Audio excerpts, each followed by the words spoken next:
Thanks for everybody for joining and the opportunity to speak today.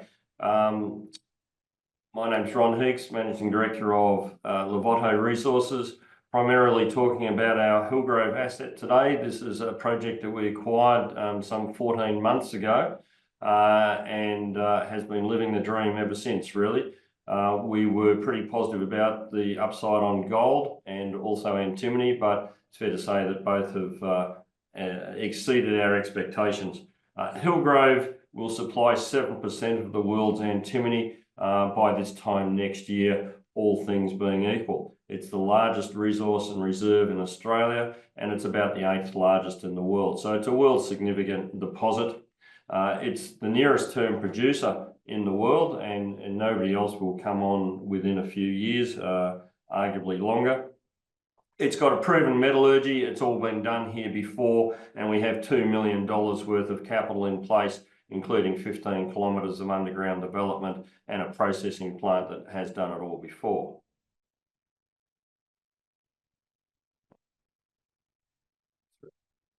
If we have a look at corporately, the company, Hillgrove, Armidale, New South Wales, great location, 20 kilometres out of a major regional centre. This won't be a FIFO operation. Most of our people will be based in town. So it's a great place. We've got a few other projects around which are more grassroots as well. Corporately, 400 million odd shares out. Current market cap circa 350. Share price in the 80s. It's been a pretty good growth model since we acquired the asset, and the world has come to know antimony and the shortfall that exists there. Board and management, most of us have done this before. We've got a very good mix of grumpy old men and seasoned professionals to help us build this project. The team is still being built up on site, and both in the Perth office and out on site. But we've got a very, very good core of people with a huge amount of experience in doing what we have to do. Reviewing the project again, at current gold and antimony prices, the NPV is about 800 million post-tax. The payback is an incredible sort of 7 months, arguably a bit less than that. We need to build this project, and we only require 75 million Australian to do that because the amount of development that's already been put into this project. Maiden ore reserve, 600,000 ounces, and that sits within a mineral resource of 1.7 million ounces at 7. Most of the numbers we quote are gold equivalent. We mine gold and antimony at the same time. We process both, so we do tend to focus on gold equivalents. Deeper in the field, as a lot of these deposits are, you tend to get higher gold grades, and our initial exploration holes when we first acquired the project have demonstrated that with the best hit of 31 metres at 2 ounces, which is a pretty exceptional hit. Our exploration target is about another 1 million ounces at about 8 grams equivalent, and that exploration target sits directly below the current resources and reserves, and we'll have a look at that later, but we don't think that we're gilding the lily with that. It's really quite confined, and there's a huge amount of further upside within the mineral field, as hopefully we can display shortly. We're dealing with record commodity prices, both gold and antimony. I was actually sitting with our off-takers last week, and they were selling antimony at the time at over $50,000 US. In fact, while we're having lunch. So it's a very, very strong market. Record prices in both commodities. There is really no better time to bring on a gold antimony project in the history of mining, to be quite honest.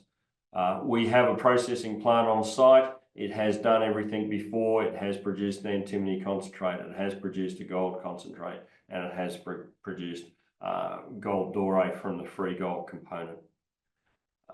Our initial reserve, 600,000 ounces. That's only included in the ore bodies that we will be mining in the near term.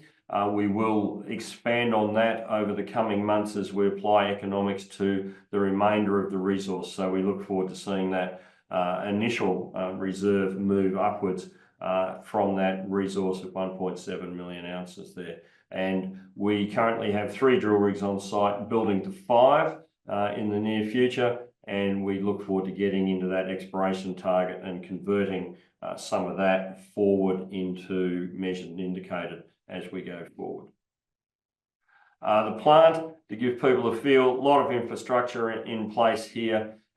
We will be doubling the size of this plant. It's currently a 250,000 tonne per annum facility. We will be taking it to 500,000. That's actually an incredibly easy process. It's about a $30 million cost, which gives you a feel for there's not much to be done there. Half of that is actually in new equipment. A secondary crusher is the primary driver of this. That pretty well gets there in the one spot. Our DFS is underway as we speak. We've just about finalised what's required on the plant, and we've actually been quite surprised that a lot of the things that we thought we would have to expand, we don't. The capacity is already there. So we look forward to that information coming out shortly, but a relatively easy job and only a $30 million spend to move this forward. The remainder of the $75 million to bring the project into production is actually pre-capital mine development. So actually mining and building up stockpiles, not the risk of getting into the ore body. We can already do that and working on the plant. So most of the money that we need to move forward, or more than half of it, is actually just building stockpiles. If we have a look at our PFS, it's a bit unique, this project, that our PFS is very similar to what our DFS is going to look like.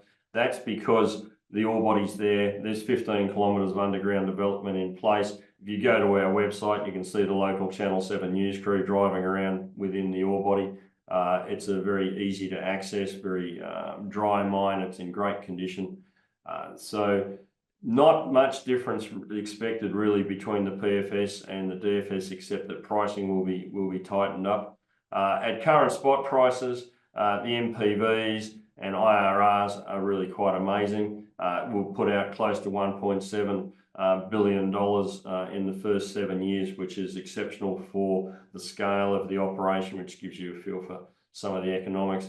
Payback, very short period. And that's still running at quite conservative prices on the spot numbers compared to what we're seeing at the moment. So it only just keeps on getting better. It really is quite a unique project as it stands at the moment. And we're targeting first ore by this time next year. We've completed our plant upgrade study. The pre-feasibility is complete. The metallurgy is in its final stages of being put together. As I say, this plant has done everything before. It has produced an antimony concentrate that was sold offshore. It has produced a gold concentrate that was sold to Glencore and Mount Isa. It has produced gold doré. The definitive feasibility study is nearly finished. It's targeting Q1. Project finance is well advanced. We've got some of the world leading project financiers talking to us at the moment, and that's progressing very well. And again, because our PFS is so similar to the DFS, they are able to engage a lot earlier than normal, so that we can cut down some of the time that's normally spent reviewing projects before the final investment decision is made. We look forward to commencing mining. The current plan is that financing everything is tied up by mid-year. There's about a 4 or 5 month build process to double the capacity of the plant. When that commences, underground mining will commence at the same time, so that we've got 6 months of ore stockpile built up on surface, ready to go. So the project is coming along rapidly as we speak, and we're building mine crews and everything also as we speak, as well as undertaking that extensive exploration program of having 5 rigs on site to demonstrate the upside of the area. We've signed an offtake with Wogan, the world's largest antimony trader. That was a prepay contract, so that was good for us on many fronts. It put money into the bank, and we have about 40 million in the bank at the moment, so it helped add to that. But it's also associated us with the world's leading offtake experts, and we look forward to getting the best prices available because of that. we're in a pretty strong financial position to move the project forward. As I said, the DFS expected Q1. You can see the photo there, the ore body underground. As you can see, it's quite dry. It's ready to go in areas. So we've got about the best part of 12 months mine supply underground ready under development. So it's a relatively easy task to get into that. There's a little bit of rehab and some remeshing and a few other things we need to do to get into some of the areas, but realistically quite simple. Exploration potential of the area really quite huge. If you have a look at the red stripes there, that's where our current resource and reserves sit. We're open at depth on all of the ore bodies and ore zones that we're looking at. We will be starting mining at the number 2 area there, the Mets mining hub. That's where the decline is in place. Multiple other zones to go, both depth potential and a long strike. There's probably more than 20 kilometres of long strike potential if you combine all these zones. As is typical with some of these ore bodies, you get much higher antimony near surface, and there hasn't been a huge amount of near surface exploration done because it was difficult for the old timers to extract gold out of it. So it's an area that has a huge amount of potential. Our Clark's Gully project demonstrates that, where we have extremely wide, high-grade gold equivalent hits and a small reserve there at the moment. We've just completed a drill program to enhance that, and we can see that coming along strike as well. So a lot of near surface antimony gold exploration, but also a lot of deeper, higher grade gold exploration to go as well. So this is a large multi-million ounce field, and we hope to demonstrate that with the aggressive exploration, which is what we've recently raised money to do.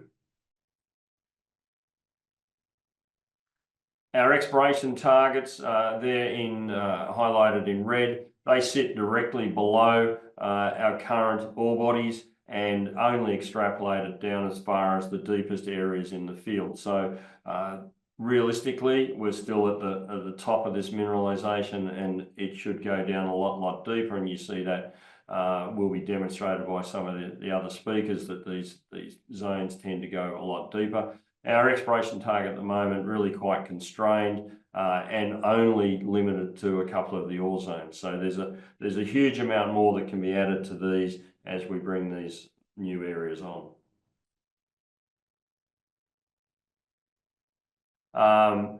Talking about some of the hits previously, we'd mentioned that 31 at 6.5 at Clark's Gully. Some other wonderful hits, 22 at 9 grams equivalent, 7 metres at 22. Wonderful hits in there, and Garibaldi area also got some wonderful tonnes and grade. We look forward to tying all this up with the new exploration coming through and tying this into the DFS, which, as I say, will be out shortly. So huge amount of upside potential within the project area, even though it's been mined for the last 100 years.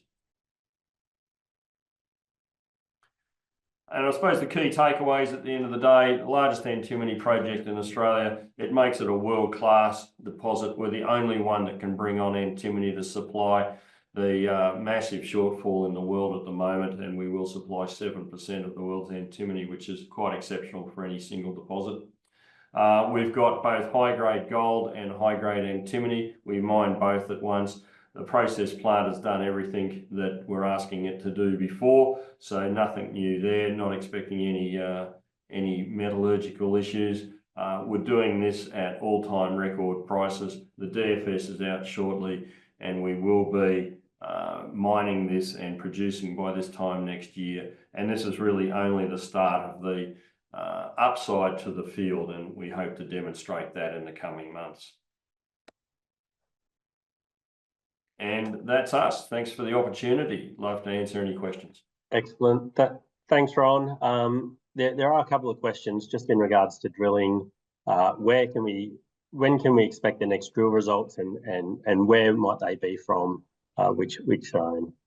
We're drilling about 3 areas at the moment, so largely deeper holes. the 2 rigs that we've got coming on will be drilling from underground. The problem with 600-metre deep holes is it takes a while to drill them and get them done and assayed and everything else. We'll start feeding those results out in the near term, hopefully. One of the first couple of holes were into Clark's Gully. We've also already released a couple of results from that one.